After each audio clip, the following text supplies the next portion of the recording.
Good morning everyone. Good morning mga kabeshi Walks. Share ko lang sa inyo yung experience ko ngayong araw na to. It's my flight going to Zamboanga. So, first time ko ma-offload. Hindi ko talaga expect. So, this is a lesson learned. So, dapat tayong maka-learn ng lesson talaga sa ganitong pangyayari. Kasi malamang may kasalanan talaga din ako kasi hindi ako nag-check ng message. So, ngayon, chine-check ko sa email kasi sa email, nag-check talaga ako palagi. So, walang message yung Cebu Pacific na in-early nila yung flight ko. So, nabasa ko lang sa text and then nabasa ko rin siya nung time na ngayon, nakapunta ako. Nagbasa ako ng mga text kasi sobrang dami na. So, almost hundreds na yung text. So, kasi kadalasan magte-text sa akin mga dito lang, yung mga dito, blue, mga smart, mga ganon-ganon. At saka yung mga yung mga yung mga DRMC ba yun siya, yung mga NTC, yung magte-text sa akin, gano'n, hindi talaga ako usually nagte-text kasi may messenger lang. Messenger na kasi yung uso ngayon. At saka paano ba yun siya, nag-check talaga ako sa email ko. So, yun lang.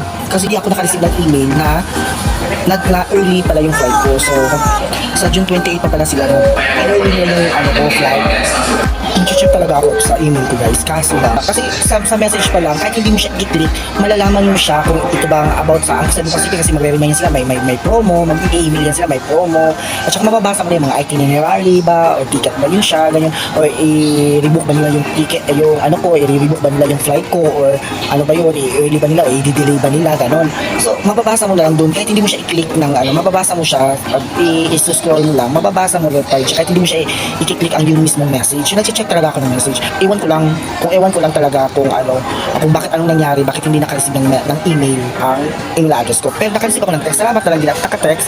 Buti na lang, nag-early talaga ako napunta dito. Nag-early lang talaga ako. Pero hindi ko expect na yung flight ko is 5 AM. Hindi ko expect kasi yung na-booking ko is 6 AM. 6 AM yung na-booking ko na flight.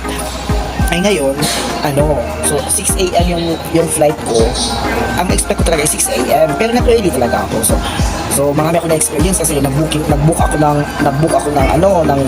taxi tapos matagal siya. So within 30 minutes doon sa lugar namin hindi talaga dumating, so kinancel ko. So nag-special na lang ako ng tricycle papuntang overpass. Tapos ang dami kawawa talaga ako, hinihinga talaga ako pababa, paakyat at saka pababa ng overpass. Alam kasakay ng jeep papuntang MRT. Nag-design na lang talaga ako para mas early talaga ako kasi baka if ever baka traffic, baka may disgrasya or something, mga ganun. So parang advance ka. Wala mas pag advance ka kasi kasi ako maniniguro talaga ako sa mas nauna ka, or maniniguro tayo sa sobra kaysa sa makulang. So kaya yun ako, nag-decide na ako, mag-book na ako ng taxi from GMA station, GMA Network Center. Yung sa mismong GMA, yung kapuso na network, sa kapuso network na ako